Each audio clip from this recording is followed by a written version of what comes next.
பண்ணிடுறாங்க. நேருஜி கிட்ட பத்திரிகையாளர்கள் கேட்ட கேள்விகள்ல அவர் ரொம்ப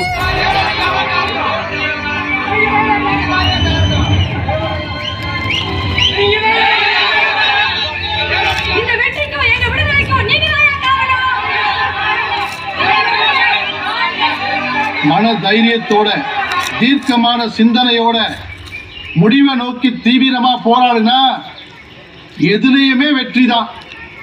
இந்த மாபெரும் வெற்றிக்கு காரணம் நம்மளுடைய முயற்சிகள் மட்டுமில்ல, எல்லா அநீதிகளையும் நேரம் பார்த்து முடிச்சு வைக்கிற கடவுளுடைய கருணையும் தான். தெய்வீகம் எனது உயிர், தேசியம் எனது உடல். கொடுத்திருக்க சுதந்திரம் அரசியல் போராட்டங்கள் மூலமா நாம பெற்றிருக்கிற சுதந்திரம் களத்திலே நல்லாவே இருக்கு. இந்தியாவுல சர்க்காரம் அப்படிதான் இருக்கு. உதாரணமா இந்தியாவோட கட்டுப்பாட்டுல இருக்க மாட்டோம். நாங்க தனி நாடுன்னு சொல்லி நாகாலாந்துல போராட்டம் இருக்கிறாங்க. நாகாலாந்துல இருந்து வராமல் ஏற்றுக்கிட்டு அவங்களுக்கு குடியுரிமையும் தருது.